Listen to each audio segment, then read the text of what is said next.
Okay, so in this video, I just want to talk about like some things that I'm looking at basically in terms of like composite volume profiles and like low volume nodes. So basically, you have 20-day volume profile here, then a 5-day, 6-day basically. This is just like the recent auction. And this is like 1 month of trading, 20 days. So basically, so the way that we would analyze this is basically this will be the balance area that we're looking at. And then these would be like acceptance and rejection points. So acceptance would just mean this break and retest is like an acceptance like to the other side of this balance. And then so the way you should look at it is like generally you want to pay attention to the balance on the 5-day or 6-day volume profile because like that's the recent auction. And here we can see like we failed to like we rejected off the edge of this balance and then we came out of the balance and then we failed to accept outside of it. So then we accepted back into balance. And then yeah, so basically to make it more clear, I'll delete some of this. So this so basically you'd find a place that's like a balance area. And then so you would just be like, okay, so this is your balance. And then low volume node, it's just like an area you either reject or you break and retest it. And generally it's like the area of the major balance that you're looking at, but not always. So you can mark this one because it's pretty significant. However, I would still say that you're even if like even though we got reactions at this level, it's like a little bit less significant because it's like if you go on this 6-day profile, it doesn't look very clean on here. So I guess you could just delete this one. But yeah, so yeah, the main you basically it's kind of like the shells. You're just paying attention to like the low volume nodes that are like at the edges of the balance because all the low volume node is just like the transition between one balance to another one. So yeah, so generally it's better to have like less of them. Like just like have a few that kind of like help you understand the auction. So like you could have this one, and then you could just say that like this, and then this is just like kind of like the boundary of this whole auction, because we could say that this is all one balance area. Or like if we merge,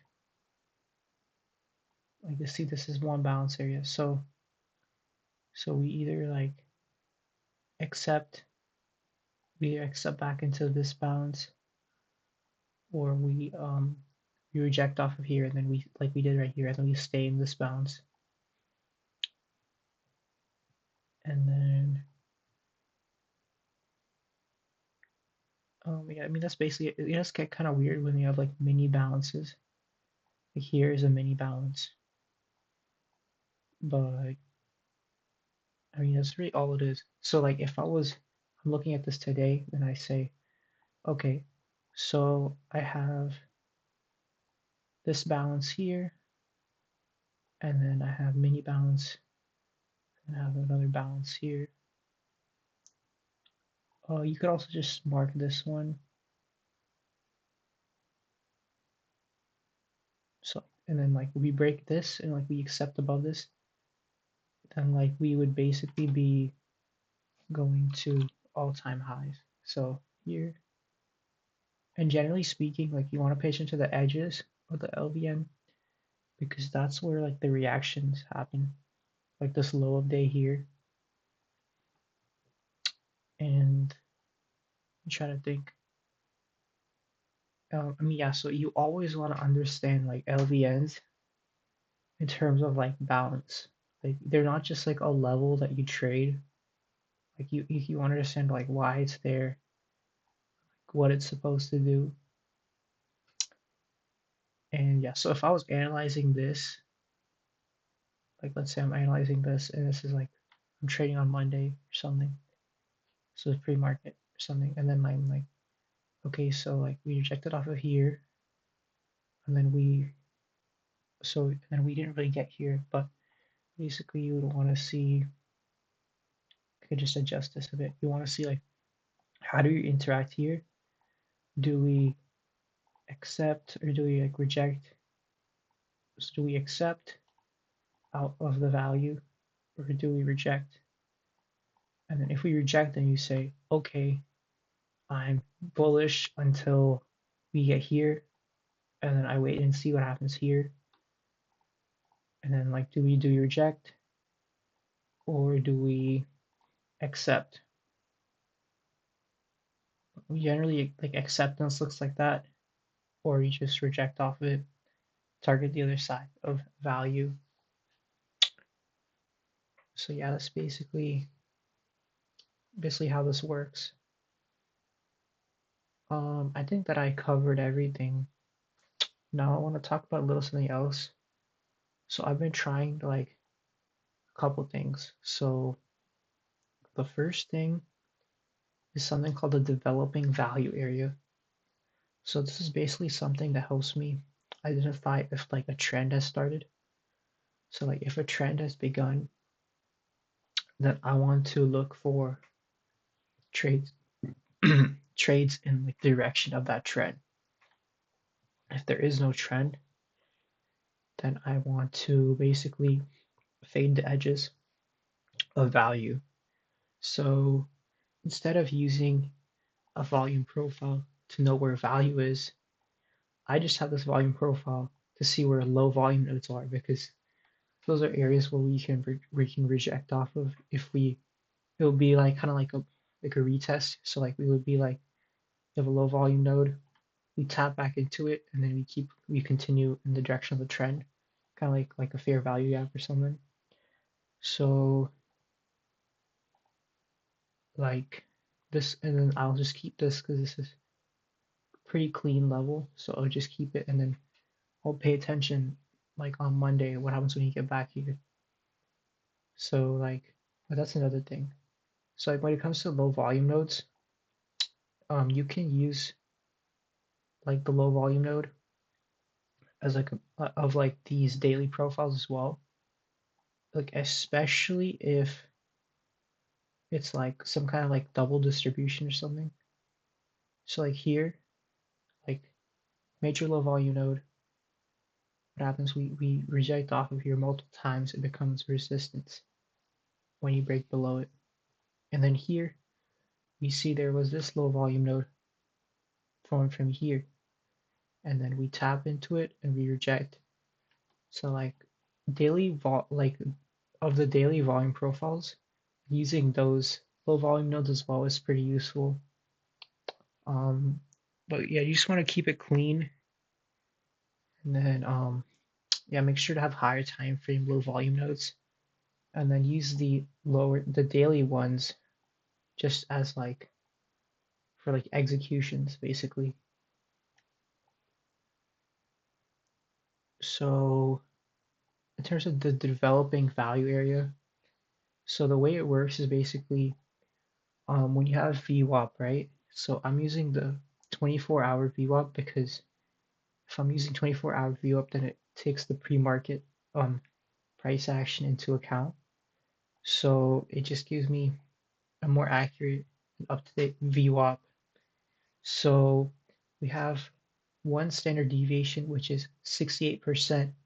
So if you're familiar with auction market theory, then you would know what I'm talking about. So this is basically that's why this is called the developing value area. So basically, as long as like VWAP is relatively flat, doesn't have much of a slope, and like we're kind of just rejecting off of the edges, we're in a mean reversion environment intraday. So you would want to look for failed auctions, which are basically failed breakouts. So like we break out of one standard deviation band, reject, and then we reverse, right? And then the other thing, so you use it to like get a sense of like if we're in a good trend or not, basically. And it can work pretty nicely sometimes for support resistance as well. And then the other thing is if we break the third standard deviation, then we have a very high chance of reversal in just like capitulation, which is basically like oversold or overbought. So right from here, we break below, we break out of here, the third standard deviation, and then we reject for like 200 points. So that's another thing to pay attention to. Um, I wouldn't really use these as like support and resistance, just as context, basically. And like more of like a condition to be met before you look for a mean reversion trade.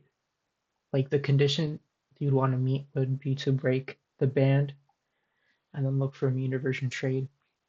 It won't be so much of like looking for it to like perfectly reject like top ticket or something, because the bands are just like statistical information basically. That's all they are. It's not like a magical level.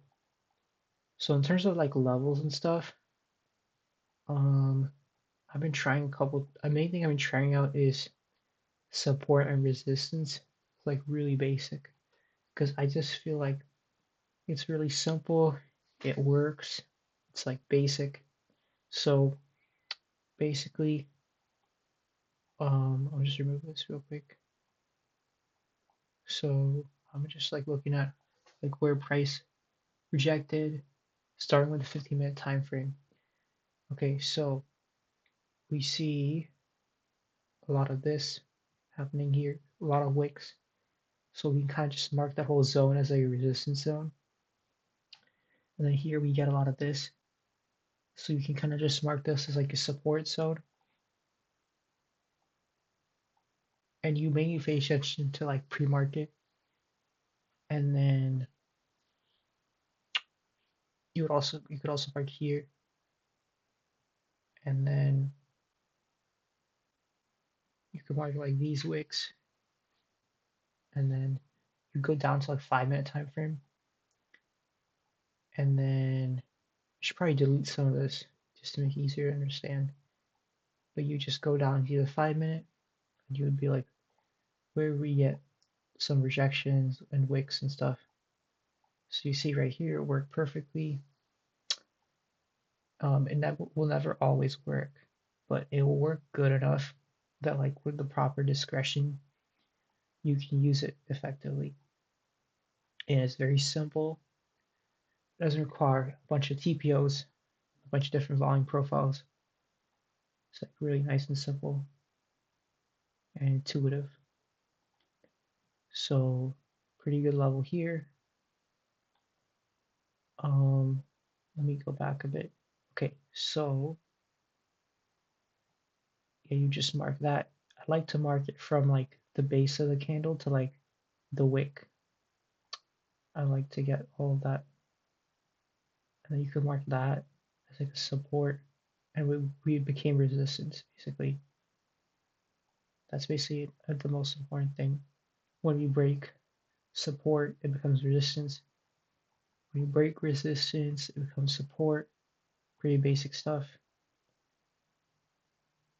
Let's see some more examples. So you have this resistance, became support. And basically, once you get your levels, you mainly want to focus on the last couple days in this like recent areas where we are. And once you get your levels, what you want to do is basically go in the 1 minute, and then when you're trading intraday, you just like mark levels of like the swing, the highs and lows near where we are, and then use those as well. So and the other thing is like the opening range, high and low, opening range high, opening range low. So you can use a 5-minute or the 15-minute. Basically, it's gonna help you get a bias along with the developing value area, which I showed. And yeah, that's basically it in terms of like what I've been changing lately and like trying out because it's a process to like figure out what works for you in discretionary trading. It's like very personalized. And I would say that like the one thing that's like ever clicked for me, the only thing that's like ever properly clicked for me is the exponential moving average. This right here. So ever since I first started, like I used this and then I stopped using it because people said it was not good. Like it's like a noob tool or whatever. But I was thinking that like my best trading came from this indicator actually, like historically speaking, like the last 7 months I've been trading. So I decided to bring it back, and what I'm going to be doing is basically I'll try to catch these reversals, but if I can't, I'll wait for something to happen at the EMA, and I'll be looking at the DOM. I'll be looking at this like delta profile when you get here. And I'm going to be I've been using this as a tool to help me catch continuations of the reversal because oftentimes this probably happens to you too, but basically you try to catch the reversal and you're just off by a little bit and then just it runs in your favor. So that's why I have the EMAs. So that's basically it for this video. Yeah.